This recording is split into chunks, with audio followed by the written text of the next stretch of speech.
Good evening. तर आज आपल्याला दिवस 34वा आहे आणि घटक पाहायचा आहे तो वर्तुळ आणि उपघटक जो आहे वर्तुळ कंसाचे गुणधर्म। तर पहिली संज्ञा जी आहे, पहिला घटक जो आहे, फर्स्ट टर्म जी आपल्याला पाहायची ती म्हणजे केंद्रीय कोन। कोणत्या कोणाला केंद्रीय कोन म्हणायचं? कोन म्हणजे काय आपण हे पाहिलंय, बरोबर आहे। अँगल म्हणजे आपल्याला माहिती असतं, पण केंद्रीय कोन म्हणजे सेंट्रल अँगल, इंग्लिश मध्ये त्याला सेंट्रल अँगल असं म्हटलं जातं। तर त्याची डेफिनेशन म्हणजे व्याख्या कोणती ती पहा। वर्तुळाचा केंद्रबिंदू हा ज्या कोनाचा शिरोबिंदू असतो, वर्तुळाचा केंद्रबिंदू हा ज्या कोनाचा शिरोबिंदू असतो त्या कोनाला केंद्रीय कोन म्हणतात। म्हणजे जो कोन आहे त्या कोनाचा जो शिरोबिंदू असेल किंवा जो कोन तयार झालेला असेल तो कुठे असेल? केंद्राच्या ठिकाणी असेल। हे तुमचं सर्कल आहे, सी हा तुमचं सेंटर आहे। तर सी च्या ठिकाणी त्याला अँगल कोणता आहे आपला? ACB। हा जो अँगल आहे, हा सी अँगल जो आहे तो तुमचा आहे सेंट्रल अँगल म्हणजेच केंद्रीय कोन। लक्षामध्ये हा जो कोन ACB आहे तर याचा व्हर्टेक्स जो आहे तो C तो तुमचा केंद्राच्या ठिकाणी आहे, म्हणून अँगल ACB ला काय म्हणायचंय? Central angle. हा angle ACB is the central angle means केंद्रीय कोन। पुढचा आहे तुमचा वर्तुळ कंस। ही जीवा आपण EB काढल्यामुळं वर्तुळाचं दोन भागामध्ये विभाजन झालेलं आहे, त्या प्रत्येक भागाला वर्तुळ कंस असं म्हटलं जातं। तर वर्तुळाच्या जीवेमुळे वर्तुळाचे दोन भाग होतात, त्या प्रत्येक भागास वर्तुळ कंस असे म्हणतात। ही EB जीवा काढली, पुन्हा हा वरचा एक भाग आणि हा खालचा एक भाग असे वर्तुळाचे दोन भाग झालेत, म्हणून दोन्ही भागांना वर्तुळ कंस असं म्हणायचं आहे। तर वर्तुळ कंसाचे प्रकार जे आहेत ते तीन प्रकार आहेत। एक पहिला आहे लघु कंस, दुसरा आहे विशाल कंस आणि तिसरा आहे अर्धवर्तुळ कंस। हा जो वरचा भाग दिसतोय हा आहे तुमचा विशाल कंसाचा, हा खालचा जो आहे भाग हा आहे लघु कंसाचा। मग विशाल कंस कोणाला म्हणायचं, लघु कंस कोणाला म्हणायचं आणि अर्धवर्तुळ कंस कोणाला म्हणायचं हे आपल्याला थोडक्यात देखील पाहायचं आहे। पहा, तर वर्तुळाच्या जीवेमुळे वर्तुळाचे होणारे दोन्ही कंस समान नसल्यास, म्हणजे एक लहान आणि एक मोठा असेल त्यावेळेस तो, तर लहान कंसाला लघु कंस म्हणतात व मोठ्या कंसाला विशाल कंस म्हणतात। तर या ठिकाणी हा जो कंस आहे, बरोबर, हा कंस आणि हा कंस, हा AXB तीन अक्षर नाव AXB, हा जो कंस आहे तो लहान आहे म्हणून त्याला लघु कंस म्हणायचंय। हा वरचा दिसतो बा AYB, या एवढा मोठा भाग आहे म्हणून याला विशाल कंस असं म्हणायचं आहे। थोडक्यामध्ये ज्या भागामध्ये केंद्र आहे तो विशाल कंस आणि ज्या भागात केंद्र नाही, AXB इकडे केंद्र आहे का EBच्या या भागामध्ये केंद्र नाहीये, सेंटर नाहीये, म्हणून तो जो कंस आहे तो केंद्र नसलेल्या कंसाला काय म्हणतात? केंद्र नसलेल्या भागाच्या कंसाला लघु कंस असं म्हणायचं आहे। तर वर्तुळाच्या जीवेच्या ज्या बाजूला वर्तुळ केंद्र असते, खाली दिलेलं पाहिजे, वर्तुळाच्या जीवेच्या ज्या बाजूला वर्तुळ केंद्र असते त्या बाजूस कंस हा विशाल कंस असतो। ही जीवा तुमची आहे, वरच्या भागामध्ये केंद्र आहे म्हणून या भागात केंद्र आहे म्हणून हा विशाल कंस आहे, आणि खालच्या भागात केंद्र नाही EB जीवेच्या म्हणून त्याला लघु कंस असं म्हणायचंय। त्याच्या विरुद्ध बाजूचा कंस हा लघु कंस असतो। तर आकृतीमध्ये रेख EB ही तुमची जीवा आहे आणि C हे केंद्र आहे, लक्षात घ्या। तर अँगल ACB हा केंद्रीय कोन आहे, तसेच कंस AXB नाव कसं द्यायचं बघा, कंस AXB हा तुमचा लघु कंस आहे, तर कंस AYB हा तुमचा विशाल कंस आहे। लघु कंसाचं नाव कधी कधी दोन अक्षरे सुद्धा दिलं जातं, कंस AXB हा तुमचा कंस AB असंही लिहिलं जाईल। ज्यावेळेस कंस AB असं नुसतं म्हटलं असेल, दोनच अक्षरं वापरलेली असतील त्यावेळेस तो AXBच आहे गृहीत धरायचा, नाही तुम्हाला AB इकडनं जाता सर नाही। विशाल कंसाचं नाव हे कधीही दोन अक्षरे दिलं जाणार नाही। इथं लक्षामध्ये लघु कंसाचं नाव जे आहे ते दोन अक्षर दिलं जातंय, पण विशाल कंसाचं नाव हे तीन अक्षरी असणार म्हणजे असणारच आहे। फक्त लघु कंस आपला AXB आहे, याला AB असंही म्हटलं जातं। तर अर्धवर्तुळ कंस कोणाला म्हणायचं? मग आता अर्धवर्तुळ कंस, बरोबर आहे। पुढची आपली व्याख्या तिसरी आहे अर्धवर्तुळ कंस। ज्यावेळेस AB ही जीवा तुम्ही काढणार ती व्यास असेल ती बरोबर इथं केंद्रामधून गेलेली असेल बा याप्रमाणे, अशी ज्या वेळेस ती एबी जीवा तुमची गेलेली असेल, बरोबर, ही एबी जीवा मी परत वरती काढली, ही एबी जीवा जी आहे ती तुमची ज्यावेळेस केंद्रातून म्हणजे तो डायमीटर असणार आहे त्यावेळेस वरचा भाग आणि खालचा भाग हा सेम असणार आहे, अर्धा अर्धा भाग असणार आहे, आणि म्हणून प्रत्येक भागाला काय म्हटलं जातं, अर्धवर्तुळ कंस असं म्हटलं जातं. तर वर्तुळाच्या व्यासामुळे वर्तुळाचे होणारे दोन्ही कंस समान असतात, अशा कंसांना वर्तुळ कंस असे म्हणतात. हा व्यास आपण काढल्यामुळं दोन्ही सारखे भाग होणार आहेत, प्रत्येक भागाला अर्धवर्तुळ कंस असं म्हटलं जातं. तर कंसाचं मापन कसं केलं जातं मग, तर हा जो संपूर्ण वर्तुळ आहे, हे जे संपूर्ण वर्तुळ आहे, संपूर्ण वर्तुळाचं माप हे किती असतं, 360 असतं. कारण आपण जर कोनमापक ठेवलं वरती अर्धा बसणार, खाली ठेवलं परत अर्धा बसणार आहे, म्हणजे 300 वरती 180 खाली 180, टोटल तुमचं 360 होणार आहे. पहा अँगल आपण ज्यावेळेस इथं सीच्या इथं मोजणार आहोत त्यावेळेस कम्प्लीट 360चा होणार आहे, म्हणून संपूर्ण वर्तुळ कंसाचं माप जे आहे ते तुमचं 360 असणार आहे. अर्धवर्तुळ कंस माप किती असणार आहे, 360च्या निम्म, हे वरती आणि ही निम्म खाली. अर्धवर्तुळ कंस माप किती असणार आहे, 180 अंश असणार आहे. तर लघु कंसाचं माप कसं काढलं जाईल, तुम्हाला लघु माप काय सांगितलं, आता अर्धवर्तुळ मिळालं, संपूर्ण वर्तुळ मिळालं, पण लघु कंस माप तुम्ही कसं काढणार, तुम्हाला हा केंद्रीय कोन जो आहे याचं माप दिलेलं असेल, समजा याचं माप 70 असेल किंवा 100 असेल, याचं माप तुमचं या कोणाचं माप 100 अंश असेल, तर हा जो लघु कंस AXB आहे याचं माप सुद्धा तेवढंच असतं.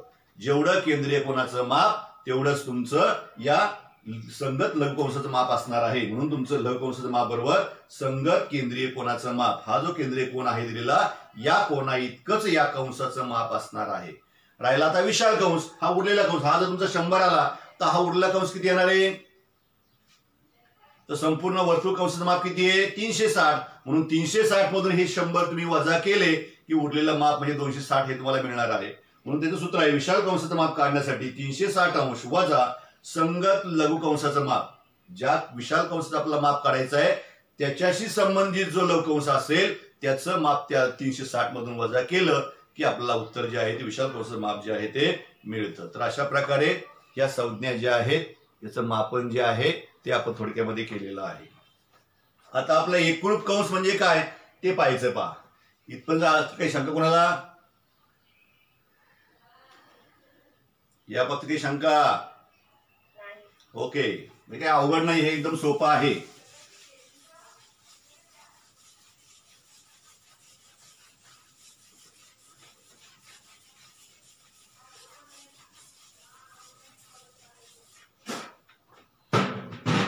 पुढे आता एकरूप कंस कोणाला म्हणायचं ते पाहायचं आपलं. एकरूप कंस जसं आपण एकरूप रेषाखंड, एकरूप कोन तसं पाहतो आपण. एकरूप वर्तुळ काल पाहिली आपण. मग एकरूप कंस कोणाला म्हणणार, ज्यांचं माप सारखं आहे, ते लघु कंस असतील किंवा विशाल कंस असू द्या, ज्यांची माप सारखी असणार आहेत त्या कंसांना एकरूप कंस असं म्हणायचं आहे. तर जर एकाच वर्तुळाच्या दोन कंसांची मापे समान असतील, एकाच वर्तुळाच्या दोन कंसांची मापे समान असतील तर ते दोन कंस एकरूप असतात. आकृतीमध्ये दिलेली पहा, याप्रमाणे आपल्याला आकृती दिलेली आहे.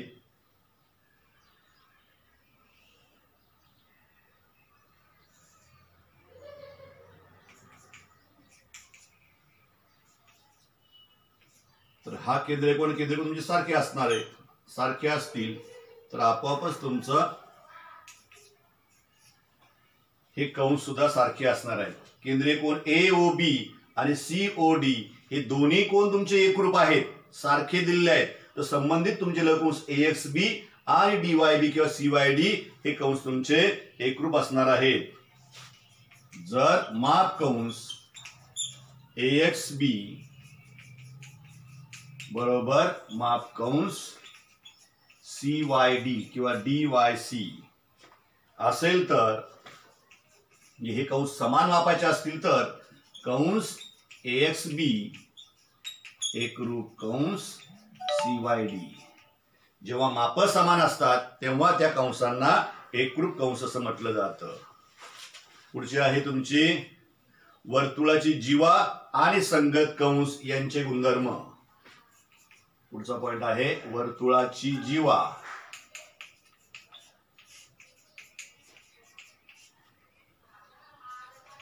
व संगत कंस यांचे गुणधर्म. पहिला गुणधर्म आहे, आधी आपण आकृती काढून लक्षामध्ये येईल तुम्हाला ते गुणधर्म.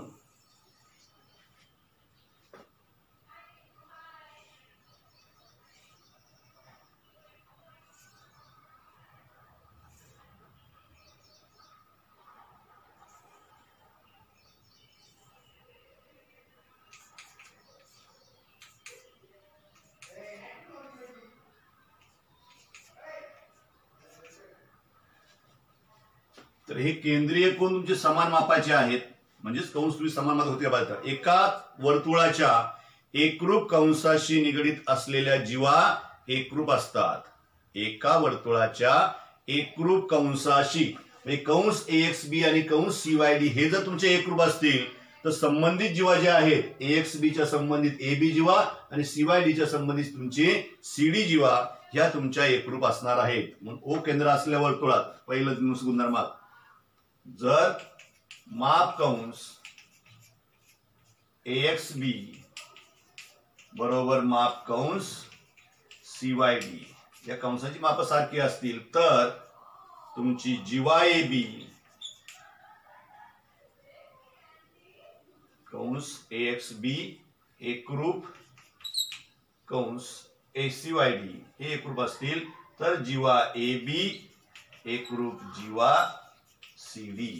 हे कंस जर तुमचे एकरूप असतील, कंस AXB आणि कंस CYD हे कंस एकरूप असतील तर संबंधित जीवा AXB च्या संबंधित जीवा AB आहे, CYD च्या संबंधित जीवा तुमची CD आहे, या जीवा तुमच्या एकरूप असणार आहेत. आणि दुसरा आहे गुणधर्म, एका वर्तुळात दोन जीवा एकरूप असतील, म्हणजे आता इथं तुमचं कंस एकरूप म्हणून जीवा एकरूप, आता जीवा एकरूप असेल तर कंस एकरूप असणार आहे. थोडक्यात त्याचा व्यत्यस्त आहे. एका वर्तुळात दोन जीवा एकरूप असतील तर त्यांच्या संबंधित लघुकंस व संगत विशाल कंस एकरूप असतात. म्हणून दुसऱ्यासाठी, जर जीवा AB एकरूप जीवा CD असेल तर कंस AXB एकरूप कंस CYD. जे वरती होतं ते खाली आलं, जे खाली होतं ते वरती गेलं.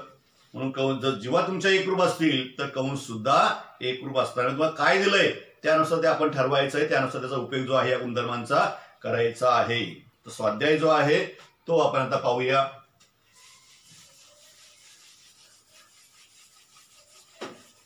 पहिला आहे बहुपर्यायीचा आपला, नेहमी सारखाच नीट वाचलं की लक्षामध्ये येत आहे आपला काय प्रश्न विचारलाय, काय उत्तर आपण लिहिलं पाहिजे. त्यासाठी प्रश्न नीट वाचत चला.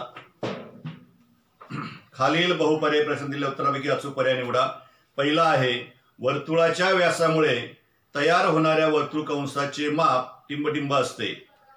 वर्तुळाच्या व्यासामुळे तयार होणाऱ्या वर्तुळ कंसाचे माप, व्यास ज्यावेळेस आपण काढतो, जीवा ज्यावेळेस आपण काढतो व्यास म्हणून, बरोबर आहे, त्यावेळेस जो कंस आहे त्याचं माप किती असतं? बोला पटकन, किती? आवाज येत नाही, पटकन बोला.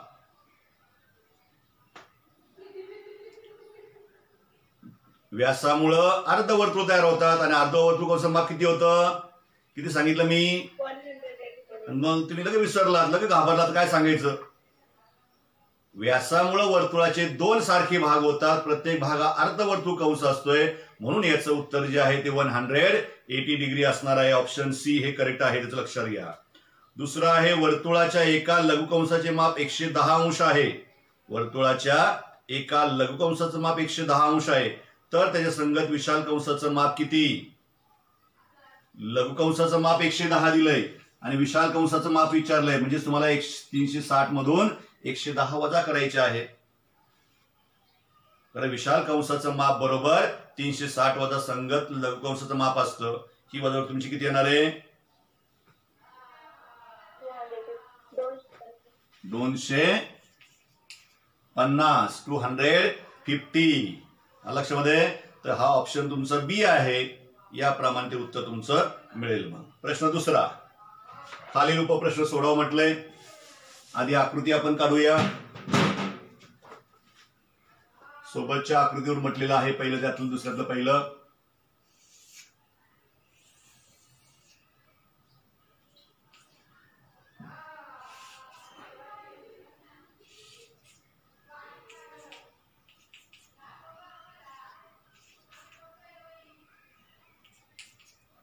याप्रमाणे आपलं ही फिगर दिलेली आहे.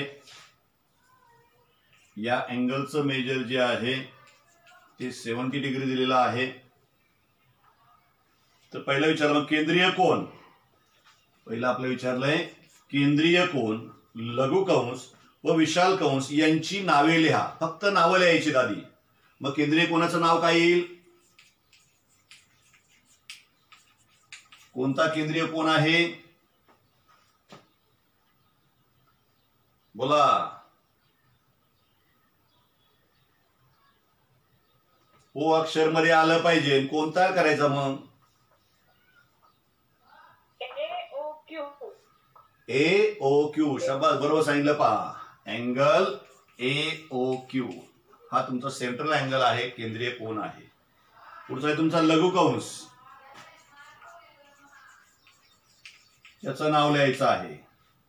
लघु कंसाचं नाव कोणतं आहे? लघु कंस हातला तुमचा AYQ. कंस AYQ हा लघु कंस आहे या ठिकाणी. नंतर विशाल कंस जो बाहेरचा आहे तो कोणता आहे? कंस AXQ. A बरोबर आहे. नंतर एक्स कडे यायचं, नंतर क्यू कडे किंवा QXA असंही तुम्ही लिहू शकता. त्यात काही बदल नाही. तर ही तुमची नावं केंद्रीय कोन, लघु कंस आणि विशाल कंस यांची होती. पुढे दिलेलं जर मापकोन AOQ बरोबर B आकडा. आता मापकोन AOQ बरोबर 70 अंश दिलेला आहे. तर मापकंस AYQ आणि मापकंस AXQ काढा. AYQ किती आहे आणि AXQ किती आहे असं विचारलंय. मग तुमचं आता पहिलं काढायचं आपल्याला मापकंस AYQ किती असणार आहे ते? कंस AYQ चं माप म्हणजेच केंद्रीय कोनाचं माप. बरोबर, तुमचं मापकोन AOQ म्हणजेच किती आहे ना तुमचं? 70 अंश. AOQ तुमचा 70 अंश आहे, म्हणून तुमचं या कंसाचं माप सुद्धा 70 अंश येईल. दुसरं माप काढायचं आपलं आता मापकंस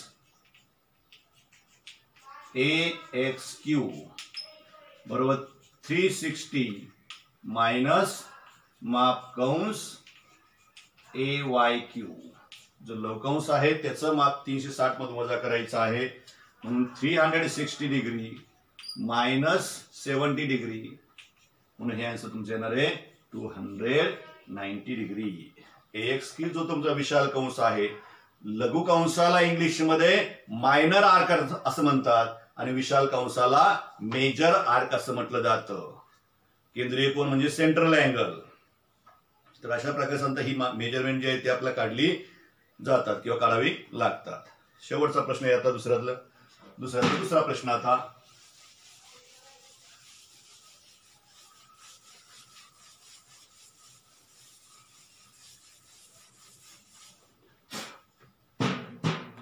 केंद्र C असलेल्या वर्तुळावर, केंद्र C आहे, मी पुन्हा आधी फिगर काढतो. या वर्तुळाचं केंद्र C आहे.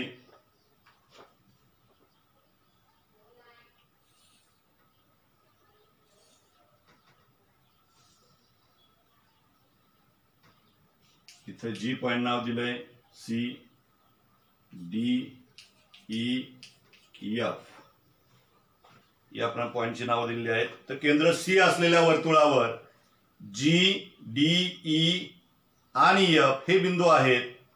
जर माप कोन ECF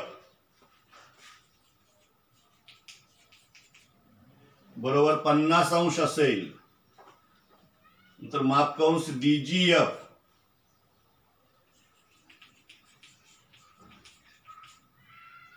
बरोबर 200 अंश असेल, तर माप कंस DE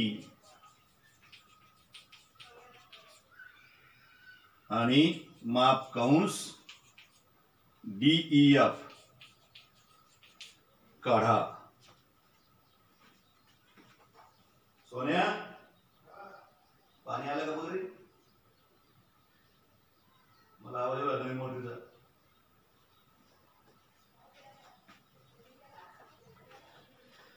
तर याप्रमाणे आपल्याला मापं दिलेली आहेत आणि विचारलेली मापं काढायची पहा. मग आधी ECF कोण, ECF हा जो केंद्रीय कोण आहे याचं माप पण दिलेलं आहे, ते किती दिलंय 50 अंश. नंतर माप कंस DGE DG आणि DGF हा जो विशाल कंस आहे त्याचं माप पण दिलेलं आहे 200 अंश. बरोबर आहे. हा इकडचा कंस वरचा पहा. आणि मग तुम्हाला काढायचं आहे आधी माप कंस DE, हे माप किती असेल विचारलंय. नंतर काढायचंय तुम्हाला माप कंस DEF. तर DE आणि EF यांची बेरीज केली की तुम्हाला हा DEF जो आहे तो मिळणार आहे.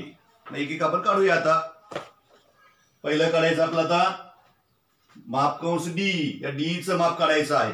तर तुमचा हा 50 आहे, हा तुमचा उरलेला कंस किती असणार आहे आपोआपच.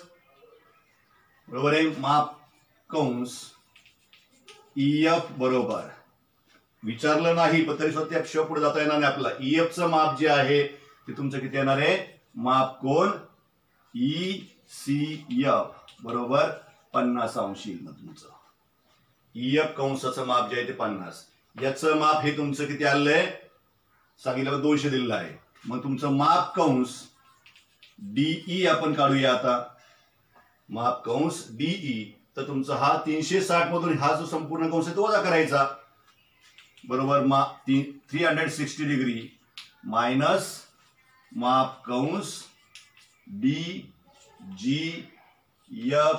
मी मुद्दाम चार अक्षर नाव लिहितो बा. D नंतर G नंतर F नंतर E. हा जो इकडचा भाग आहे विशाल कंस तो पूर्ण तो वजा करायचा आहे. म्हणून तुमचं 360 डिग्री मायनस इन ब्रॅकेट देतो दोन कोणते आहे ते, तर माप कंस DGF प्लस माप कंस EF. म्हणून 360 डिग्री मायनस DGF जो आहे तो तुमचा आहे 200 डिग्री प्लस EF चं मेजर जे आहे ते 50 आपण आत्ताच काढलंय.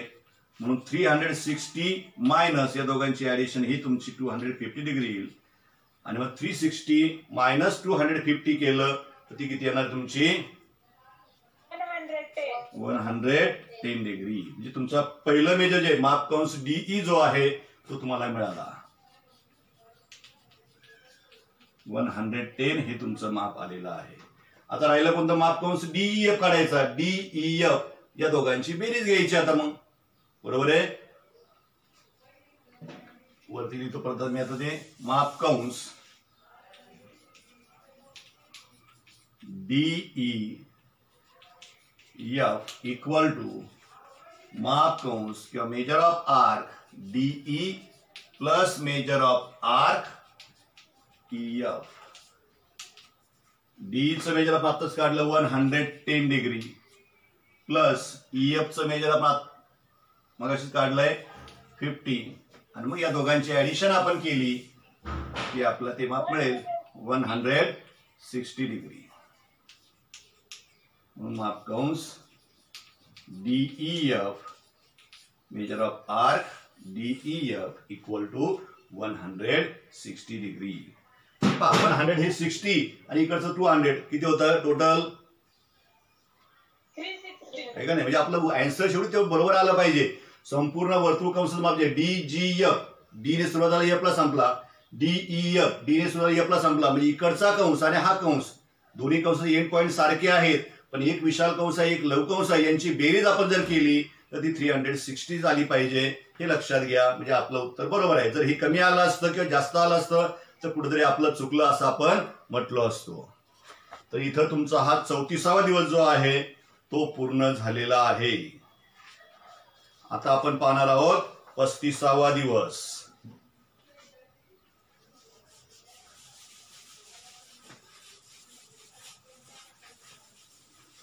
सगळी माहिती आपल्या वहीमध्ये लिहा. सगळं झाल्यावर तुमच्या वह्या जमा करून घेणार आहोत आम्ही. शाळेत जमा केल्या जातील वह्या. दिवस 35वा. घटक आहे पुन्हा तोच वर्तुळ आणि वर्तुळाच्या जीवांचे गुणधर्म. इथं कंसांचे होते, आता जीवांचे गुणधर्म आहेत. वर्तुळाच्या जीवांचे गुणधर्म. तर वर्तुळाच्या जीवेचे गुणधर्म जे आहेत ते कोणते ते आपल्याला पाहिजे, जे आपण आधी शिकलेलो आहोत. 9वीत 8वीतही पाहिलं आहे आपण. तर पहिलं प्रमेय जे आहे, वर्तुळाच्या केंद्रातून जीवेवर काढलेला लंब जीवेला दुभागतो. वर्तुळाच्या केंद्रातून जीवेवर काढलेला लंब हा तुमचा केंद्र आहे ओ. जीवा AB आहे. इथून आपण हा लंब काढला तर ही जी जीवा आहे ही दुभागली जाते.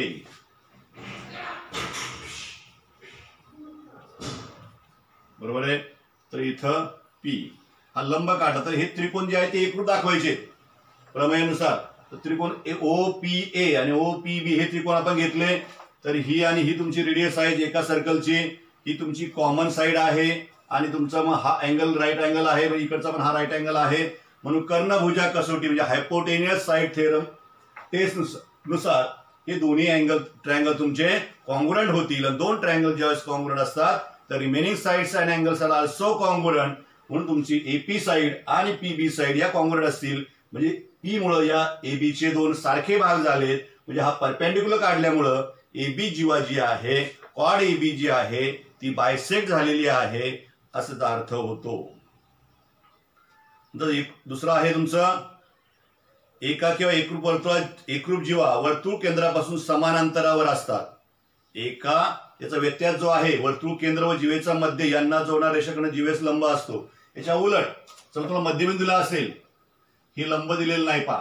दुसरं प्रमेय जे आहे ते हे याप्रमाणे आपला दिलेला असेल तर P हा तुमचा OP आपण म्हणजे P हा मध्यबिंदू आहे. म्हणजे हा भाग आणि हा भाग सारखा तुम्हाला दिलेला आहे. बरोबर आहे. तर तुमचा आता हे त्रिकोण एकरूप दाखवायचे पुन्हा. आणि मग हा राईट अँगल आहे, हा जो OP आहे तो जीवा AB ला कॉड AB ला परपेंडिक्युलर आहे हे प्रूव्ह करायचं आपलं दुसऱ्या याच्यामध्ये कॉन्व्हर्स मध्ये किंवा व्यत्यासमध्ये. तर तुमची या साईडची म्हणजे OA कॉन्ग्रुएंट टू OB एकाच त्रिज्या. OP ही तुमची कॉमन साईड. नंतर AP आणि PB ही तुमची कॉन्ग्रुएंट दिलेली आहे कारण P is the mid point of कॉड AB. P हा तुमचा AB चा मध्यबिंदू आहे म्हणून AP आणि PB चा मेजर तुमचं सेम असणार आहे. म्हणून side side side side side side म्हणून साइड साइड साइड टेस्ट नुसार हे दोन ट्रायंगल तुमचे कॉन्ग्रुएंट होतील. दोन ट्रायंगल कॉन्ग्रुएंट असतील तर रिमेनिंग साइड्स आणि अँगल्स आर आल्सो कॉन्ग्रुएंट. आपला अँगलचा विचार करायचा आहे OPA आणि OPB हे अँगल तुमचे कॉन्ग्रुएंट असणार आहेत. पण these two angles are angles in linear pair. These two angles OPA and OPB हे तुमचे रेषीय जोडीमधले कोण आहेत. अँगल्स इन लिनियर पेअर ते आहेत. मग लिनियर पेअरच्या अँगलची ऍडिशन किती असते 180 असते ती. बरोबर आहे. जे रेषीय जोडीमधले जे कोण असतात अँगल्स इन लिनियर पेअर ज्या असते असतात त्यांची सम जी आहे ती 180 असते. मग दोन्ही अँगल सेम आहेत म्हणजे 180 दोन सारखे भाग होणार म्हणजे आपोआपच 180 दोन सेम पार्ट म्हणजे तुमचे किती झाले 90 90. म्हणजे OPA हा अँगल 90 असेल, OPB हा अँगल तुमचा 90 असेल म्हणजे आपोआपच तुमचा OP जो आहे तो या AB ला परपेंडिक्युलर आहे हे याच्यावरनं प्रूव्ह होईल. हा मिड पॉइंट असताना. तर हा असा थेरम आणि त्याचा कॉन्व्हर्स आहे पहा. पुढचा आहे एकरूप जीवांचे गुणधर्म. पुढचं आहे तुमचं एकरूप जीवांचे गुणधर्म. तर प्रमेय आहे पहिलं एका किंवा एकरूप वर्तुळात एकरूप जीवा वर्तुळ केंद्रापासून समान अंतरावर असतात. एक वर्तुळ असतील एकाच वर्तुळात असतील किंवा एकरूप वर्तुळ म्हणजे त्रिज्या सारख्या असलेली वर्तुळ आपण घेतली. तुम्हाला जिच्यामध्ये दिलेल्या PDF पण दिल्याप्रमाणे ती तुमची एकाच वर्तुळात घेतलेली आहेत. तर ह्या ज्या जीवा आहेत या जीवा एका किंवा एकरूप वर्तुळामध्ये आहेत. एकरूप जीवा आहेत. या जीवा एकरूप आहेत म्हणजे AB जीवा आणि CD जीवा ह्या तुमच्या एकरूप जीवा आहेत. तर O केंद्रापासूनचं अंतर जे आहे या दोघांचं ते तुमचं कसं आहे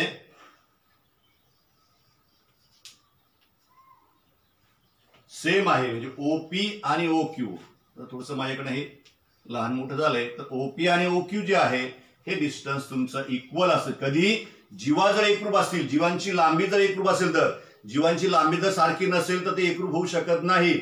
कुठेही जीवा तुम्ही काढा, इथं काढा, इथं काढा, कुठेही काढा, पण जीवा जर एकरूप असतील तर त्यांचं केंद्रापासूनचं अंतर सुद्धा सारखंच असतं. समजा आपण जीवा इथे घेतली असती, बरोबर, ही जीवा आपण समजा घेतली RS समजा, तर हे आपण अंतर काढलं इथं असं, तर हे म्हणजे OQ, OM, OP ही अंतर सारखे राहील. कारण का, तर जीवा RS सुद्धा या CD इतकी किंवा AB इतकीच आहे म्हणून. म्हणजे तुम्ही कुठेही काढा तर या जीवांचं अंतर, ज्या एकरूप जीवांचं अंतर जे आहे ते तुमचं केंद्रापासून समान अंतरावर ते असणार आहे, जीवा जर एकरूप असतील तर. जीवा एकरूप, त्यांचं केंद्रापासूनचं अंतर सारखं. याचा व्यत्यास जो आहे, जर जीवांचं अंतर केंद्रापासून सारखं असेल तर आपोआप जीवा सुद्धा एकरूप असणारे. पहा, एका किंवा एकरूप वर्तुळात वर्तुळ केंद्रापासून समान अंतरावर असणाऱ्या जीवा एकरूप असतात. एका किंवा एकरूप वर्तुळ, दोन वेगवेगळी वर्तुळ काढली समजा आपण, तर वर्तुळ केंद्रापासून समान अंतरावर असणाऱ्या जीवा, वर्तुळ केंद्रापासून त्यांचं अंतर समान असेल तर त्या जीवा सुद्धा एकरूप असतात. म्हणजे ओपी आणि ओक्यू हे माप जर सारखं असेल तर जीवा AB एकरूप जीवा CD हे असणार आहे. मग उदाहरण मध्ये नमुना म्हणून ते तुम्ही पाहू शकता, सोडू शकता. याचा स्वाध्याय जो आहे तो आपण सोडू, म्हणजे आपला आजचा दिवस पूर्ण होईल. आज 9वीचा तास नाही म्हणून थोडं तुमचं मी जास्त वेळ घेतोय. तर प्रश्न पहिला आहे तुमचा, खालील बहुपर्यायी प्रश्नांच्या दिलेल्या उत्तरापैकी अचूक पर्याय निवडा. प्रश्न पहिला आहे, एका वर्तुळाची त्रिज्या 5 सेमी असून त्याच्या एका जीवेचे केंद्रापासूनचे अंतर 3 सेमी आहे, तर त्या जीवेची लांबी किती? लक्षात घ्या, हे उदाहरण तुम्हाला सोडवायचं आहे. पर्याय जरी आपल्याला त्याचे निवडायचा असला तर इथं आपलं हे सोडवायचं आहे. समजा आपण ही AB जीवा काढली, केंद्र O घेतला, हा P लंब काढला आपण, ही तुमची त्रिज्या घेतली, तर काय झालं बा, एका वर त्रिज्या 5 आहे, म्हणजे त्रिज्या 5. नंतर त्याच्या एका जीवेचे केंद्रापासूनचं अंतर 3 सेमी आहे, म्हणजे OP हे केंद्रापासूनचं अंतर आहे. तर त्या जीवेची लांबी काढा. तर ही AB जीवा जी आहे तिची लांबी काढायची आहे. म्हणजे हा भाग आणि हा भाग तुमचा सारखा असणारा लंब काढल्यामुळं, म्हणजे तुम्ही ज्यावेळेस BPचं माप काढणार आहात, BP किंवा PBचं माप काढलं त्याच्या डबल तुम्ही केलं की तुम्हाला AP, आपलं ABचं माप जे आहे ते मिळणार आहे. तर किती किती येतं आपलं हे काढण्यासाठी, PBचं माप काढण्यासाठी पायथागोरसचा उपयोग करावा लागतो. म्हणून कर्ण OB आहे, OBचा वर्ग बरोबर तुमचा OP वर्ग अधिक PB वर्ग, म्हणजे 5चा वर्ग बरोबर 3चा वर्ग अधिक PBचा वर्ग, 25 9 प्लस PB स्क्वेअर, म्हणून 25 मायनस 9 PB स्क्वेअर, म्हणून तुमचं ही 16 इक्वल टू PB स्क्वेअर. आणि स्क्वेअर रूट तुम्ही घेतलं की PB ची व्हॅल्यू तुम्हाला मिळेल 4. PB ची व्हॅल्यू म्हणजे ही व्हॅल्यू 4 मिळाली, मग ही पण तुमची 4च असणार आहे. AP पण 4 आणि PB पण 4 असणार आहे. म्हणून 4 प्लस 4 किती होणार आहे? 8 होणार आहे. म्हणून तिथं आन्सर जे आहे ते 8च लिहिलं गेलं पाहिजे, चुकून दुसरं काही लिहायचं नाही. म्हणून तुमचा आन्सर 8 सेमी जे आहे, ऑप्शन डी जो आहे तो करेक्ट ऑप्शन असणार आहे. असं सोडवावं लागतं, डायरेक्ट तोंडी करून चालत नाही. दुसरा आहे तुमचं, वर्तुळ केंद्रातून जीवेवर टाकला लंब टिंब दुभागतो. वर्तुळ केंद्रातून जीवेवर टाकलेला लंब, थोडक्यात प्रमेयाचं विधान आहे ते. काय होतंय, तो कुणाला दुभागतो? त्रिज्येला दुभागतो, जीवेला दुभागतो, व्यासाला दुभागतो का परिघाला दुभागतो? वर्तुळ केंद्रातून जीवेवर टाकलेला लंब जीवेला दुभागतो. पहिलंच आपण प्रमेय पाहिजे गुणधर्मामध्ये, म्हणून तिथं तुमचा ऑप्शन बी हे करेक्ट आन्सर आहे. लक्षात घ्या, प्रमेयाचं विधान त्या ठिकाणी पूर्ण करायचं होतं फक्त. प्रश्न दुसरा जो आहे तो, जे आता आपण सोडतो त्याप्रमाणे जायचं. पहा, खालील उपप्रश्न सोडवा. त्यातलं पहिलं, केंद्र P असलेल्या वर्तुळाच्या जीवा AB ची लांबी 15 सेमी आहे. जर रेख PQ लंब जीवा AB असेल तर लेंथ ऑफ QB काढा. बरोबर, तर आता आपण इथं आकृती काढूया. दिलेल्या माहितीच्या आधारे आकृती आपल्याला काढता आली पाहिजे. दुसऱ्या प्रश्नात पहिला आपण घेतोय, केंद्र P म्हणजे P हा केंद्रबिंदू आहे, त्यामध्ये जीवा AB आहे, ही जीवा AB. नंतर PQ जो आहे तो जीवा AB ला काढलेला लंब आहे. तर QB आपल्याकडे हा, या QB चं माप काढायचंय. पहा काय काय दिलं मग तुम्हाला, तर एबी ची लांबी जी आहे ती 15 सेमी दिली पहा. जीवा एबी ची लांबी 15 सेमी दिली आहे. म्हणजे फक्त इथं गुणधर्म वापरायचे, बाकी काहीच करायचं नाही. हे सुद्धा काढायची गरज नाही पहा आपल्याला. बरोबर आहे. काय इथं मग पी केंद्र असलेल्या वर्तुळात, ही लिखाण कसं पहा, पी केंद्र असलेल्या वर्तुळात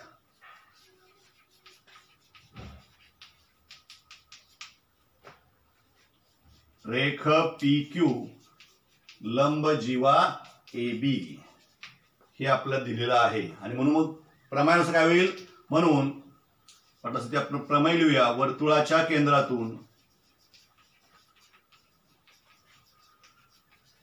जीवेवर टाकलेल्या लंबाने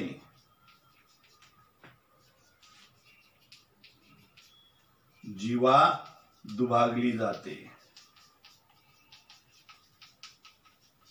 या गुणधर्मानुसार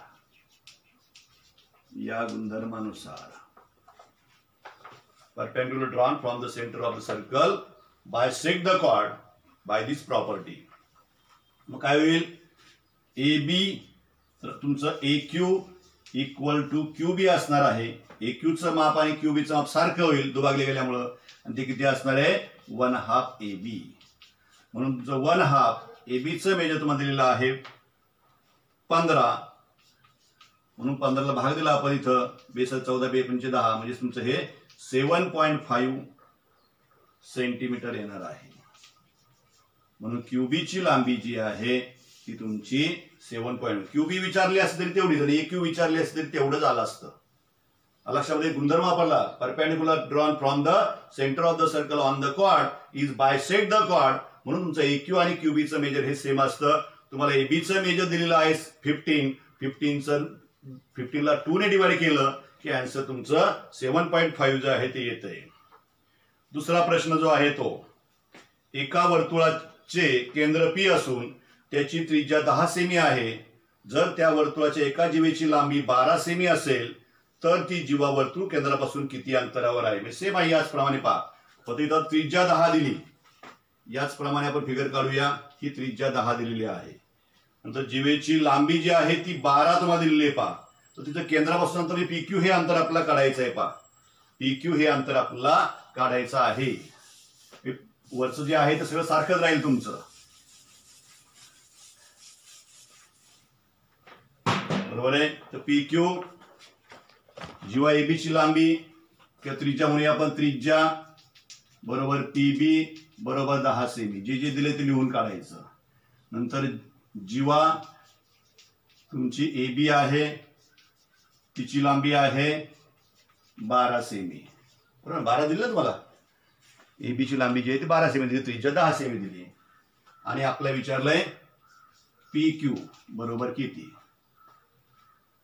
तर तुमचा काटकोन त्रिकोण गाडी घेऊया आपण आता. काटकोन त्रिकोण, तर आधी आपल्याला क्यूबीचं माप काढून घ्यायचं आहे.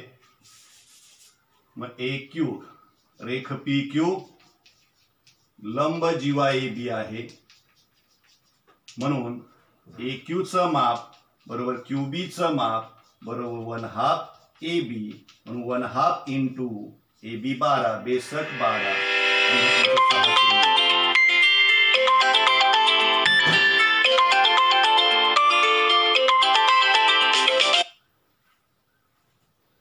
तुमचं एक्यूचं माप जे आहे, एक्यू क्यूबीचं माप जे आहे ते 6 सेमी येणार आहे. आणि मग काटकोन तुमचा पी क्यूबी हा घ्यायचा आहे. काटकोन त्रिकोण ए क्यू बी मध्ये, तर पी क्यू बी मध्ये in right angle triangle P Q B मध्ये हायपोटेन्यूस तुमचा पी बी आहे. म्हणून P B square equal to by Pythagoras theorem, पायथागोरसच्या प्रमाणानुसार पी बी स्क्वेअर बरोबर P Q square plus Q B square. P B आहे तुमचा आता दिल्याप्रमाणे 10 स्क्वेअर. पी क्यू आहे आपण आता काढलाय, माहित नाही तसंच आहे, प्लस क्यू बी काढलाय 6 त्याचा वर्ग. 10चा वर्ग 100 पी क्यू वर्ग अधिक तुमचा 6चा वर्ग 36. म्हणून 100 वजा 36. 36 तुमचे इकडे पॉझिटिव्ह आहे, तिकडे आले की ते निगेटिव्ह होणार आहेत. बरोबर पी क्यूचा वर्ग होईल. 100 - 36 केलं 64 येईल. इक्वल टू PQ², आणि मग स्क्वेअर रूट तुम्ही घेतलं ते किती येणार आहे 8 सेमी. म्हणजे त्या जीवेचं वर्तुळ केंद्रापासूनचं अंतर जे आहे ते किती असणार आहे 8 सेमी असणार आहे. PQ हे तुमचं वर्तुळ केंद्रापासूनचं जीवेचं अंतर आहे. आणि लास्ट वर दिले जातात सोबतच्या आकृतीमध्ये केंद्र C असलेल्या वर्तुळाची रेख D ही जीवा आहे. रेख CF हा जीवा DE ला लंब आहे. जर वर्तुळाचा व्यास 20 सेमी आणि DE 16 सेमी असेल तर CF किती हा प्रश्न सोडवण्यासाठी उपयोगी पडणारे प्रमेय आणि गुणधर्म आठवून लिहा. बरोबर आहे, गुणधर्म आठवून लिहायचे आहेत. शिवाय तुम्हाला CFचं माप काढायचंच आहे. आत्ता केलं असंच आहे, वेगळं काहीच नाही, सेम आहे. फिगर काढली तुमच्या लक्षात येईलच. पहा, केंद्र C ही तुमचं DE, CF हा आपण या जीवेवर काढलेला लंब आहे. तर व्यास दिलेला आहे तुम्हाला, व्यासावरनं त्रिज्या काढायची आहे. बरोबर आहे, वर्तुळाचा व्यास 20 सेमी आहे. तसेच आपलं मत व्यास बरोबर वर्तुळाचा व्यास हा 20 सेमी दिला, म्हणून वर्तुळाची त्रिज्या किती येणार आहे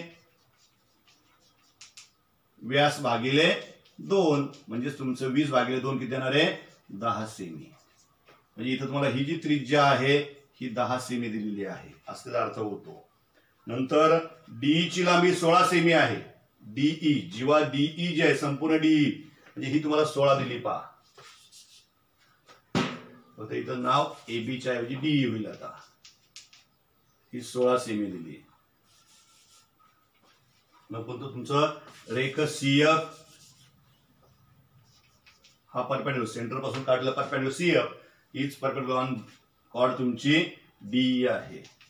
तर तुमचं DF चं माप आणि EF चं माप हे सेम असेल, इक्वल टू 1/2 DE असणार आहे.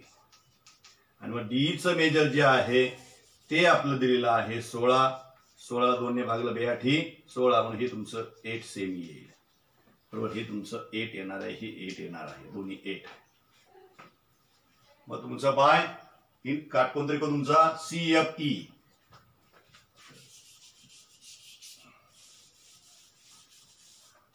काटकोन त्रिकोण CFE मध्ये पायथागोरस प्रमेयानुसार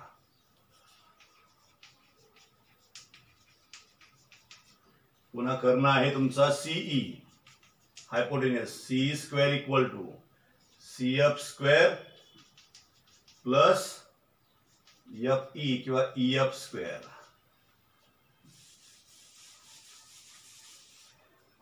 सेम आताच्या प्रमाणेच आहेत. आता सारखं उत्तर येणार आहे. इथं 8 आला 10 आला, मग आपला 8 आणि इथे राहिलं कोणतं तर 6, इथं तुमचं 6 येणारच आहे. पहा CE चा स्क्वेअर म्हणजे 10 चा स्क्वेअर.